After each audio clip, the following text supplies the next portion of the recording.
প্রতিটা দিন প্রতিটা মুহূর্তে আমরা যে অনুভূতি নিয়ে রোজা রাখি সেই অনুভূতি অন্য যে কোনো দিন থেকে একদম আলাদা।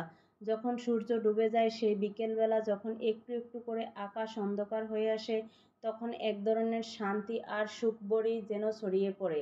কিন্তু এই শান্তির পেছনে যে কি পরিশ্রম সেই পরিশ্রমটা আমরা জানি না।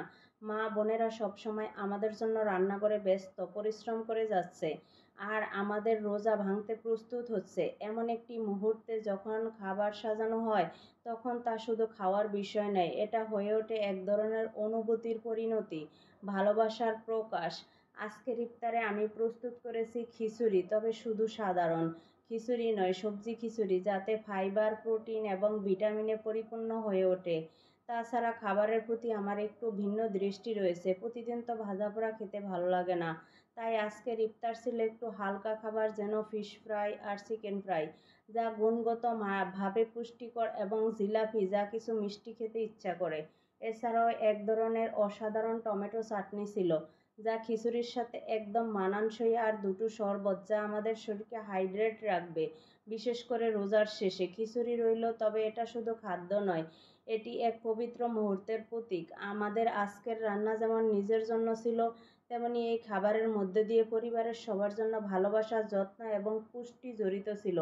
কিন্তু সবচেয়ে মজার ব্যাপার হলো, আমি তো ভাবছিলাম আজকে শুধু খিচুড়ি খাবো। হঠাৎ এমন একটা ঘটনা ঘটলো, বাড়ির আন্টি এসে ইফতার দিয়ে গেলেন। এমন অপ্রত্যাশিত মুহূর্ত সত্যিই আমাদের জীবনে একটা সুন্দর রং যোগ করে, যেটা ভাবতে পারেন না, অথচ যখন আসে তখন তার মূল্য আলাদা হয়ে ওঠে। আলহামদুলিল্লাহ। এখন যদি স্বাস্থ্যসম্মত খাবারগুলোর কথা বলি তাহলে সত্যি এই ইফতারি একেবারে সঠিক ছিল। ফ্রাইড খাবারের মাঝে ফিশ ফ্রাই আর চিকেন ফ্রাই প্রোটিন সমৃদ্ধ, যা আমাদের শরীরের জন্য উপকারী। সবজি খিচুড়ি এবং টমেটো চাটনি খাওয়ার মাধ্যমে আমরা ফাইবার এবং মিনারেলস পাচ্ছিলাম। জিলাপি যা মিষ্টি, আর শরবত, এগুলো আমাদের শরীরের জন্য টান দেয় এবং রোজার পর অনেক বেশি সজীব রাখে।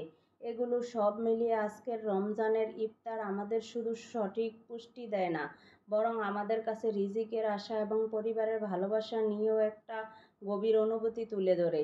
আমাদের প্রতিদিনের এই পরিশ্রম, রান্নাঘরের আয়োজন, পরিবারের ভালোবাসা, সব কিছু মিলিয়ে রমজান আমাদের জন্য এক অনন্য অভিজ্ঞতা তৈরি করে। আলহামদুলিল্লাহ, আজকের ইফতার যেন আমাদের সবার জন্য সুখ শান্তি এবং ভালো স্বাস্থ্য নিয়ে আসে।